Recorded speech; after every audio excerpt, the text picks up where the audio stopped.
Assalamualaikum warahmatullahi wabarakatuh. Baik, kita lanjutkan materinya. Ini menuju bab 5 mengenai pendekatan dan metodologi pengembangan sistem.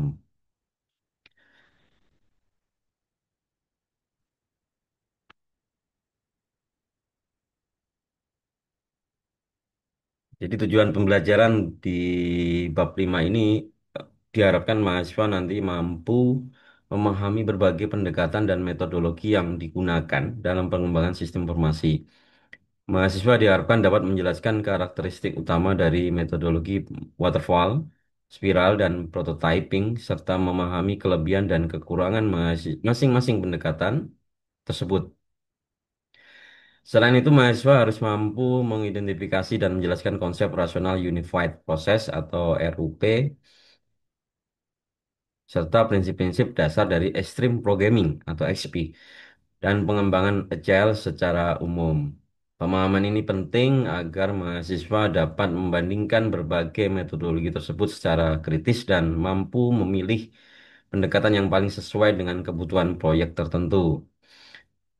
Mahasiswa juga diharapkan mampu melakukan analisis perbandingan antara metodologi yang berbeda, mempertimbangkan aspek kecepatan, fleksibilitas, resiko, dan kualitas hasil akhir. Dengan demikian, mereka akan memiliki landasan yang kuat dalam menentukan strategi pengembangan sistem yang efektif dan efisien sesuai konteks proyek yang dihadapi di dunia nyata. Pengembangan sistem informasi merupakan proses yang kompleks dan memerlukan pendekatan yang tepat agar hasil yang diperoleh sesuai dengan kebutuhan pengguna dan tujuan organisasi. Dalam prakteknya, berbagai metodologi pengembangan sistem telah dikembangkan dan digunakan secara luas, masing-masing dengan karakteristik dan keunggulan tersendiri. Pemilihan metodologi yang tepat sangat penting karena akan mempengaruhi proses, biaya, waktu, serta kualitas dari sistem yang dikembangkan. Oleh karena itu, pemahaman mendalam tentang berbagai pendekatan ini menjadi hal yang krusial bagi para pengembang dan analisis sistem. Pada bagian ini kita akan membahas berbagai metodologi yang umum digunakan dalam pengembangan sistem, mulai dari pendekatan tradisional seperti waterfall hingga metodologi yang lebih fleksibel dan adaptif seperti spiral, prototyping, dan agile. Setiap metodologi memiliki filosofi dan proses kerja yang berbeda, yang disesuaikan dengan karakteristik proyek yang dengan kebutuhan stakeholder. Misalnya, waterfall dikenal dengan pendekatan linear dan berurutan, cocok untuk proyek yang sudah jelas dan tidak banyak perubahan.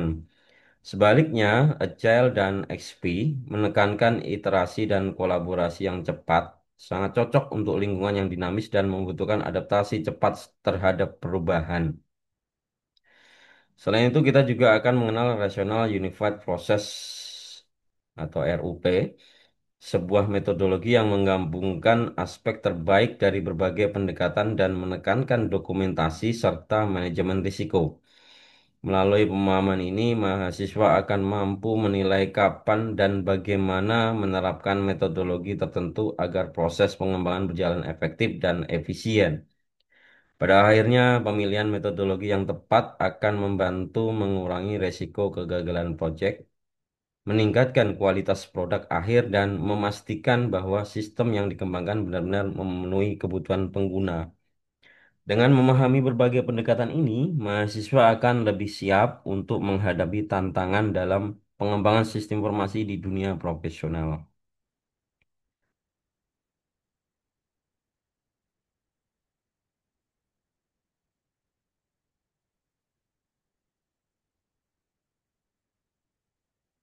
Metodologi pengembangan sistem merupakan kerangka kerja yang digunakan untuk mengelola proses pembuatan perangkat lunak dari tahap analisis kebutuhan hingga implementasi dan pemeliharaan.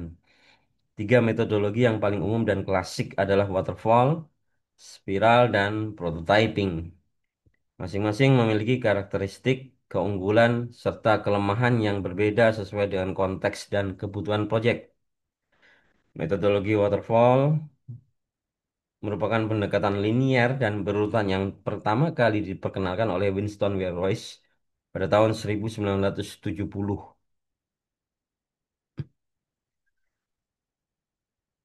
Model ini mengasumsikan bahwa proses pengembangan dapat dilakukan secara sistematis dari tahap satu ke tahap berikutnya tanpa kembali ke tahap sebelumnya. Tahapan utama dalam waterfall meliputi analisis kebutuhan, desain sistem, implementasi, pengujian, dan pemeliharaan. Setiap tahap harus diselesaikan secara selengkap sebelum melanjutkan ke tahap berikutnya, sehingga prosesnya bersifat sekuensial dan tidak bersifat iteratif. Karakteristik utama dari waterfall adalah struktur yang jelas dan dokumentasi yang lengkap di setiap tahap. Pendekatan ini cocok untuk proyek yang memiliki kebutuhan yang stabil dan tidak banyak mengalami perubahan selama proses pengembangan. Sebagai contoh, pengembangan sistem perangkat lunak untuk sistem perbankan yang sudah memiliki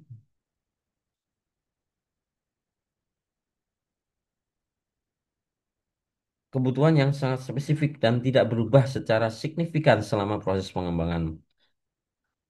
Namun kelemahan utama dari waterfall adalah kurangnya fleksibilitas dalam menanggapi perubahan kebutuhan di tengah jalan. Jika terjadi perubahan setelah tahap tertentu selesai, maka proses harus kembali ke tahap sebelumnya yang dapat menyebabkan biaya dan waktu bertambah secara signifikan. Selain itu, model ini juga kurang cocok untuk proyek yang kompleks dan dinamis, di mana kebutuhan sering berubah. Metodologi spiral ini merupakan metodologi yang diperkenalkan oleh Barry Bohm pada tahun 1986 sebagai upaya menggabungkan keunggulan dari pendekatan iteratif dan model resiko. Model ini menekankan pengulangan iterasi melalui serangkaian siklus yang disebut spiral, di mana setiap siklus meliputi tahapan perencanaan, analisis resiko, pengembangan, dan evaluasi. Pendekatan ini memungkinkan pengembang untuk mengidentifikasi dan mengurangi resiko secara dini serta melakukan penyesuaian terhadap kebutuhan dan desain selama proses berlangsung.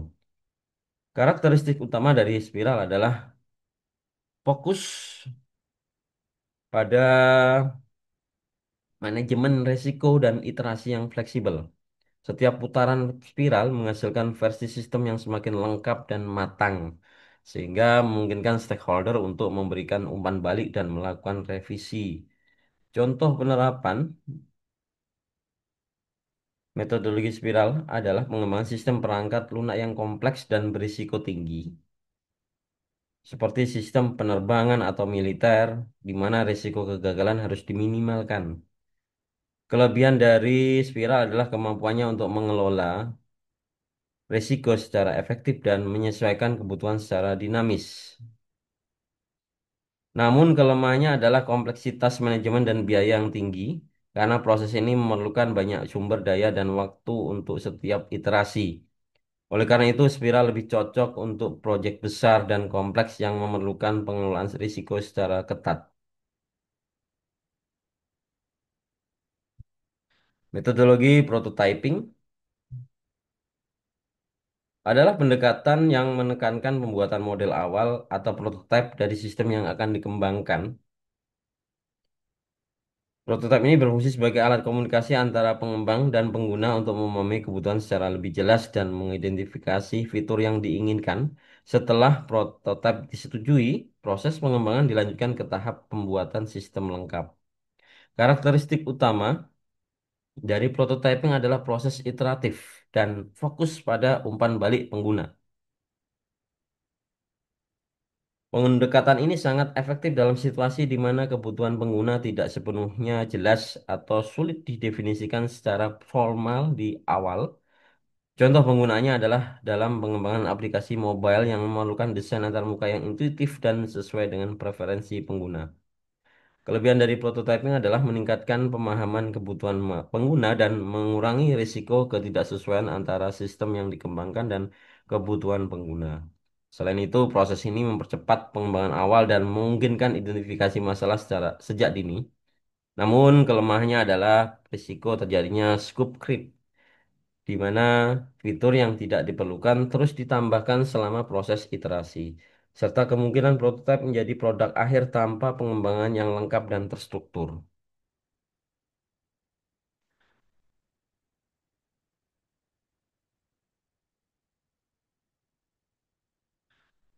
Rational Unified Process atau RUP adalah metodologi pengembangan perangkat lunak yang dikembangkan oleh Rational Software Corporation yang kemudian diakuisisi oleh IBM. RUP merupakan metodologi berbasis proses yang bersifat iteratif dan inkremental,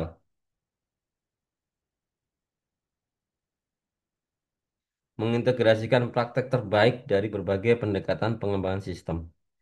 RUP menekankan pentingnya dokumentasi, manajemen risiko, dan pengelolaan perubahan secara sistematis. RUP terdiri dari 4 fase utama: inception, awal awal, elaboration atau penyusunan, construction atau konstruksi, dan transition atau transisi. Pada setiap fase dilakukan aktivitas tertentu yang meliputi analisis kebutuhan, desain, implementasi, dan pengujian. Pendekatan ini memungkinkan pengembang untuk mengelola risiko secara efektif dan memastikan bahwa produk akhir memenuhi kebutuhan pengguna. Salah satu keunggulan utama RUP adalah fleksibilitasnya dalam menyesuaikan proses sesuai dengan kebutuhan proyek. RUP juga menyediakan kerangka kerja yang lengkap, termasuk artefak, praktik, dan panduan yang membantu tim pengembang dalam mengelola proyek secara sistematis. Contoh penerapan RUP adalah pengembangan sistem enterprise yang kompleks seperti sistem ERP, Enterprise Resource Planning, di mana dokumentasi lengkap dan manajemen risiko sangat penting. Namun kelemahan RUP adalah kompleksitas dan biaya implementasinya yang cukup tinggi, sehingga tidak selalu cocok untuk proyek kecil atau tim dengan sumber daya terbatas. Selain itu, keberhasilan penerapan RUP sangat bergantung pada disiplin dan pengalaman tim dalam mengikuti proses yang telah ditetapkan. Extreme Programming adalah salah satu metodologi pengembangan perangkat lunak yang termasuk ke dalam kerangka kerja Agile. Dikembangkan oleh Ken Beck dan timnya pada awal 1990-an sebagai respon terhadap kebutuhan akan pengembangan perangkat lunak yang lebih fleksibel dan adaptif terhadap perubahan. Prinsip utama SP adalah komunikasi yang intensif, kolaborasi tim yang erat, dan pengiriman perangkat lunak secara cepat dan berulang. Prinsip dasar SP meliputi pengembangan berkelanjutan, integrasi terus-menerus, pengujian otomatis, dan komunikasi yang terbuka. Dalam prakteknya, SP mendorong pengembang untuk melakukan iterasi singkat, biasanya selama 1 hingga 2 minggu, dan secara rutin mengirimkan versi sistem yang dapat digunakan. Pendekatan ini sangat cocok untuk proyek yang membutuhkan adaptasi cepat terhadap perubahan kebutuhan pengguna dan lingkungan bisnis yang dinamis. Selain SP, Agile Development secara umum mencakup berbagai metodologi yang mengikuti prinsip-prinsip Agile Manifesto seperti Scrum, Kanban, dan Lean. Prinsip utama Agile adalah menekankan kolaborasi, respon cepat terhadap perubahan, dan pengiriman nilai secara iteratif. Contoh penerapan Agile adalah pengembangan aplikasi web startup yang harus mampu beradaptasi dengan cepat terhadap feedback pengguna dan perubahan pasar. Kelebihan utama dari SP dan Agile adalah fleksibilitas tinggi, kemampuan beradaptasi, serta peningkatan kolaborasi tim dan kepuasan pengguna. Kelemahan yang mungkin muncul adalah kurangnya dokumentasi formal dan risiko ketidakseragaman dalam proses pengembangan jika tidak dikelola dengan baik. Oleh karena itu, keberhasilan Agile sangat bergantung pada budaya organisasi dan kompetensi tim pengembang.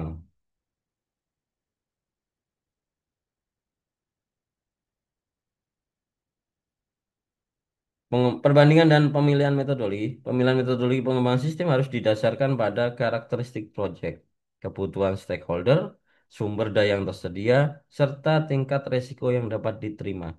Secara umum, metodologi waterfall cocok untuk proyek yang memiliki kebutuhan stabil dan jelas, serta tidak memerlukan banyak perubahan selama proses pengembangan.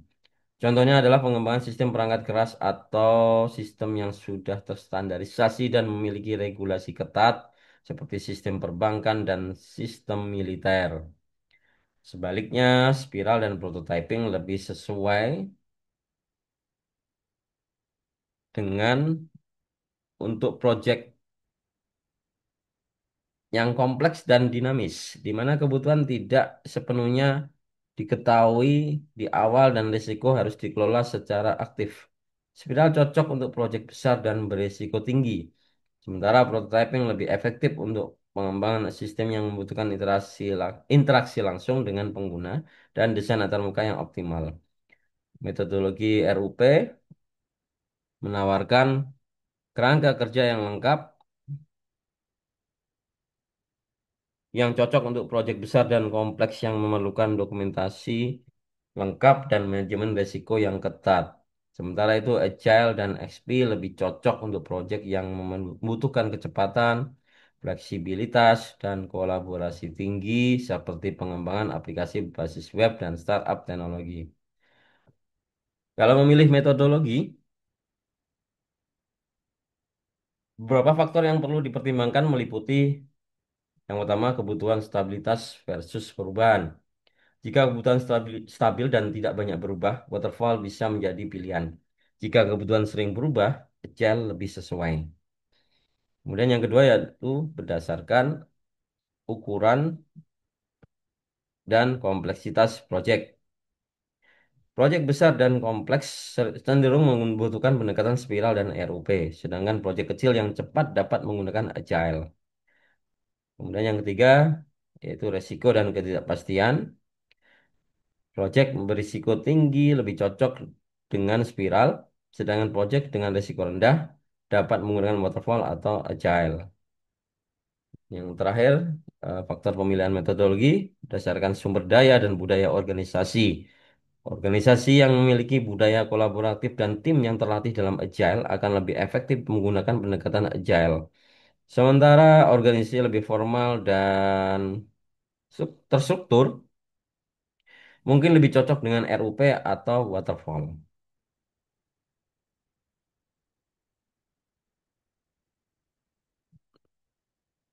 Ya, ini tadi adalah matriks pemilihan metodologi berdasarkan karakteristik proyeknya ya. Berdasarkan kebutuhan stabil atau regulasi ketat, eh, berdasarkan kompleks atau resiko tinggi, berdasarkan kebutuhan yang tidak jelas, rangkuman ini jadi ya. Enterprise besar dan ketika proyeknya itu mempunyai karakter dinamis atau perubahan cepat, di situ ada metodologi yang cocok dan alasannya apa serta contoh kasusnya bisa dibaca.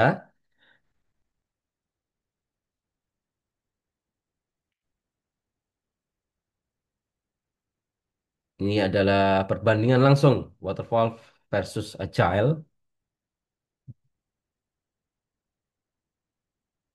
melalui pendekatan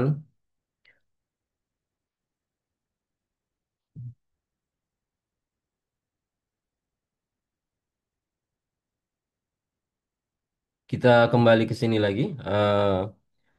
Pengembangan sistem menggunakan berbagai metodologi yang memiliki karakteristik dan keunggulan berbeda sesuai dengan kebutuhan proyek.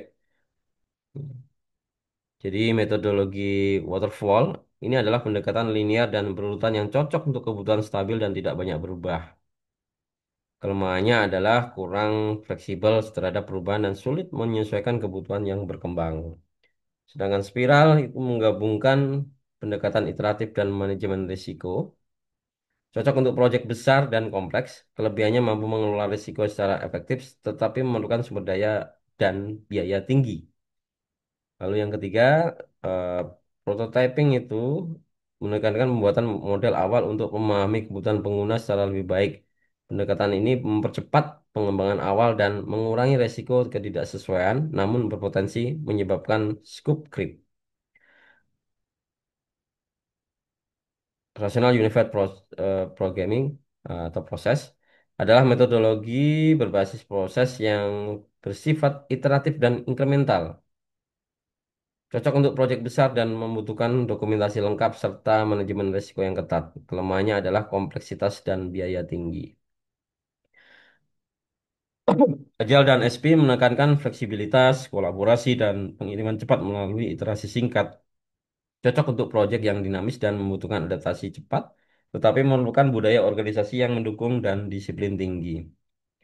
Pemilihan metodologi harus mempertimbangkan kebutuhan stabilitas, kompleksitas, resiko, sumber daya, dan budaya organisasi.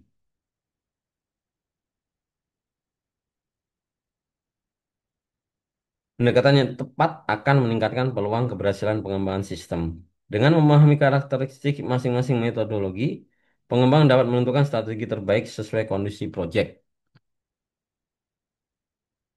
Ini tren pengembangan sistem modern bergerak menuju metodologi yang fleksibel dan adaptif untuk menghadapi perubahan cepat.